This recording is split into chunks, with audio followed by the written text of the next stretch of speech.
국민의힘 새 원내대표에 삼선 윤재옥 의원이 선출됐습니다. 내년 총선까지 원내 전략을 진두지휘하는 임무를 맡았습니다. 취임 일성으로 민주당의 폭주를 막겠다는 포부도 밝혔습니다. 취재기자 연결하겠습니다. 구아림 기자. 네, 오늘 오전 열린 국민의힘 의원총회에서 친윤계 삼선 윤재옥 의원이 새 원내대표에 선출됐습니다. 윤 의원은 의원 109명 중 65명의 지지를 얻어 경쟁자였던 4선의 김학용 의원을 제쳤습니다. 이번 원내대표는 다음 총선까지 남은 1년 동안 집권여당 국민의힘의 원내 전략을 책임지게 되는 막중한 자리인데요. 김기현 대표가 PK를 기반으로 한 만큼 지역적인 안배, 그리고 총선 승부처인 수도권에 무게를 두기 위해 경기 안성이 지역구인 김학용 의원이 유리할 수도 있다는 관측이 있었지만 윤재옥 의원이 21표 차이로 앞섰습니다. TK 등 영남표가 상당수 몰렸다는 분석도 나오고 아무래도 거대 야당과 원내 협상을 해야 하는 만큼 과거 윤 의원이 원내 수석 부대표 경험이 있는 것이 긍정적으로 작용했다는 분석입니다. 윤 의원은 거대 야당의 폭주를 저지하고 총선 압승을 이끌겠다고 말했는데요. 화면으로 직접 보시겠습니다.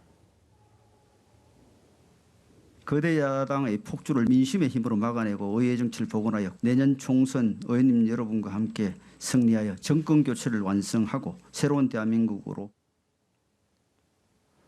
더불어민주당 상황도 살펴보겠습니다. 당 지도부가 호남을 찾았다고요? 네, 그렇습니다. 이재명 대표를 비롯한 더불어민주당 지도부, 오늘 광주 전남에서 주요 일정을 소화했습니다. 이재명 대표는 전남대학교 천원의 아침밥 현장을 찾았습니다. 대학생에게 아침밥을 1,000원에 제공하는 사업인데요. 여야 모두 중점을 두고 있는 사업인 만큼 직접 현장을 살피고 민생을 최우선으로 하겠다고 강조했습니다. 광주 현장 최고위원회를 연 민주당 지도부는 최근 윤석열 대통령이 거부권을 행사한 양곡관리법을 언급하며 공세를 이어갔습니다. 이재명 대표는 윤 대통령과 정부를 향해 민생 입법 발목 잡기를 하려 한다고 비판했는데요. 직접 보시겠습니다. 식량 주권을 포기하고 농촌을 황폐화시킬 쌀값 정상화법 거부도 부족해서 이제 필수 민생 입법들을 족족 나오는 대로 발목 잡겠다. 이처럼 양곡관리법과 쌀 수급 대책을 둘러싼 여야의 입장 차이가 여전합니다. 어제 민당정 협의회를 연 정부 여당은 농가 소득 보전을 위한 직불금을 확대해서 쌀값을 일정 수준으로 유지하겠다는 방침을 밝혔습니다. 민주당에 대한 반박도 나왔는데요. 국민의힘 윤희석 대변인은 논평에서 민주당의 주장대로 정부 강제 매입이라는 고정 수요가 있다면 쌀 생산량 감축 효과가 오히려 떨어진다며 양곡관리법을 재의결하겠다는 민주당 방침은 포퓰리즘 DNA라고 비판했습니다.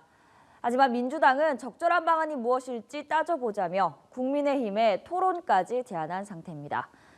이 양곡관리법은 물론이고 4월 임시국회에서 다룰 예정인 민생 법안들을 두고도 양측의 주도권 다툼 당분간 계속될 것으로 보입니다. 지금까지 국회에서 전해드렸습니다.